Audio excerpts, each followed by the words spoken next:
বুকের ভিতর হাত দিয়ে একটু চিন্তা করো তো, কখনো কি ভেবেছো যে তোমার জন্য যারা নিজেকে স্যাক্রিফাইস করছে তাদের জন্য তুমি কতটুকু করছো? এই কথাগুলো শুধু স্টুডেন্টের জন্য না, আমাদের বাস্তবিক লাইফে সবার জন্য, ঠিক আছে?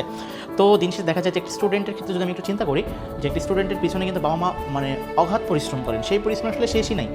তোমার বাবা মা একটা ভালো পোশাক কেনে না, ভালো খাবার পর্যন্ত খায় না, ভালো খাবার তোমার মুখে তুলে দেওয়ার জন্য, তোমাকে ভালো রাখার জন্য, তোমাকে সব কিছু যত প্রকার তোমাকে সুযোগ সুবিধা দেওয়া যায় চেষ্টা করে একটা বাবা মা তোমাকে সর্বোচ্চ পর্যায়ে দেওয়া, ঠিক আছে? কিন্তু দিন শেষে তুমি কি আসলে সেই বাবা মা বা সেই স্যাক্রিফাইস করা পার্সনদের জন্য তুমি নিজে কতটুকু করতেছো? এটা কি কখনো চিন্তা করছো?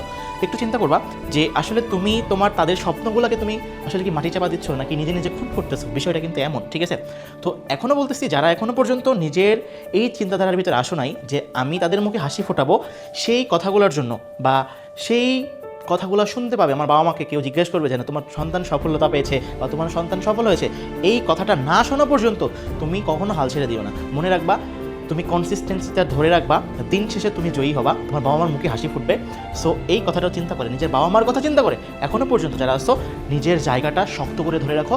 যত পরিশ্রম লাগে, রাত জাগো, যত কষ্ট করা লাগে তোমার, তাদেরকে সেই স্যাক্রিফাইসের মূল্য জন্য তুমি দিতে পারো, ঠিক আছে? মনে রাখবা, পরিশ্রম কখনো বৃথা যায় না, পরিশ্রম কখনো বিফলে যায় না। তোমার পরিশ্রম, তোমার সফলতা দিন শেষে তোমার প্রশান্তি বয়ে আনবে, তুমি ভালো থাকবা, তোমার বাবা মার মুখে হাসি ফুটবে। এটাই হচ্ছে তোমার লাইফের সবচেয়ে বড় একটা পাওয়া, যে পাওয়াটা আসলে খুবই কঠিন, খুবই কঠিন এবং খুবই কঠিন। এটা মাথায় রাখবা। শুধু নিজেকে ডিসিপ্লিনের মাধ্যমে নিজেকে পরিবর্তন করো, দেখবা লাইফে আর কিছুই লাগবে না, ঠিক আছে? ভালো কিছু করবা, ভালো জায়গাতে পৌঁছাবা, নিজের বাবা মার মুখে দিন শেষে হাসি ফুটবে। এইটুকু কি তুমি করতে পারবে না? এইটুকুর জন্য হইলে তোমাকে সর্বোচ্চ লেভেলে পরিশ্রম করতে হবে বাবা মার জন্য, ঠিক?